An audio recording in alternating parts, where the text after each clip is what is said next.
Obadiah ichokome keje klen kuku ke ashi kuku ni jine hu gbalo Obadiah gbalele ninu cho Yehowa ke haleye Edom shipon le helene Yehowa baagbala Edom toi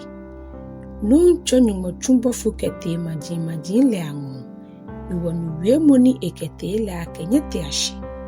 nye ha wo ya wo ke Edom ayahuata Yehowa ke Edom ake na mi baba ohe waleshi ye maji la ate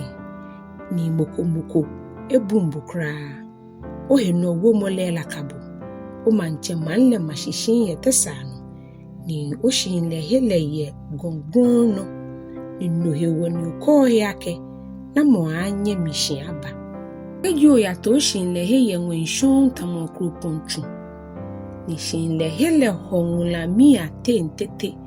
kenle majiebu ye jenke ishi keji juloi babo junyo lo ojo twaloi ba hwe ononyon le te ame akpata oni ahiete ani juloi le eju oni bo peni asha amena keji wan yibi palo eni bale ani ameshin yibi le pepe bi lo china bole ohenye lo ele ekpata ohi ebutu esa hwe kobo ni ahanye kobo ni afamonye detri ni akete ele nye hefata lo ele lakanye amehwe nye kete husun le noton me ni kenye yo gbe njuro le hu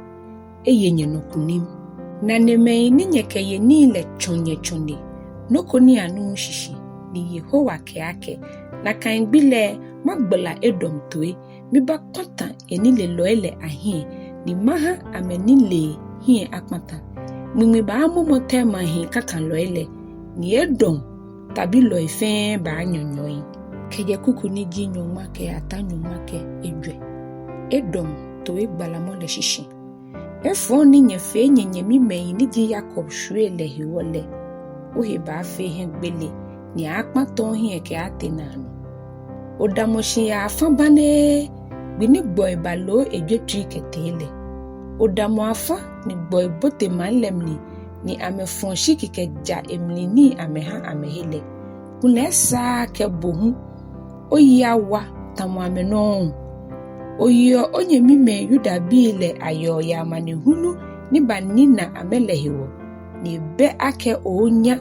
ye amehie pata mobile no ni esa ake usha ye hawo mobile no kunle esa ake obote omiwe bile amanlemni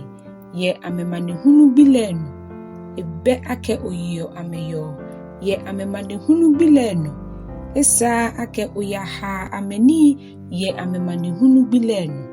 kunle esa ake nyedamo gbenta ni nyegbegbe ome ni juofo ele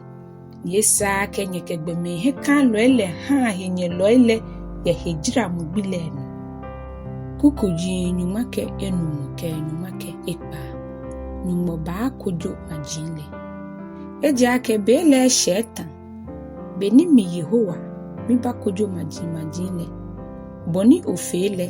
na kan afebu Esau oni femo ni le baakunse abawula oite eja ke boni nyenunida yemi gon kronkron le nole na kan maji ni bole nyele ami mi da ni ame adidan ni ame achota momeni eba black down keje kuku ni di Nyɔŋmɔ ke pawo ke ashina agbe Israel baaye kunim shimeni ajemni le ayatoman ye zion gon le no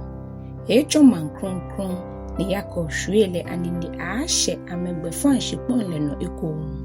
Jacob hwele achonla ni Yosef hwele achonla lile ni Esau hwele achon becheli ni ashame ni akpata mehi boni hwe moko ye Esau wele mi Yehowa mike Yuda we igbebi le abashon Edom gon shipon le ni me ni yo ana igbegoji le ashishin le ba ashon Filisti bi ashiponle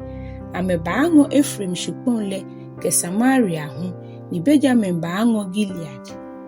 Israel bi ni ango amenom le baango Kenan bi ashiponle ke je Foinikia ke ashi Zarephath ni nomi ni je Jerusalem ni ake ame ete saade le baango wui be maji le. Tabi loi kunim ye loi aje Yerusalem ayatua Edom ni ame aye no ni Yehowa dienche aye manche. Hallelujah.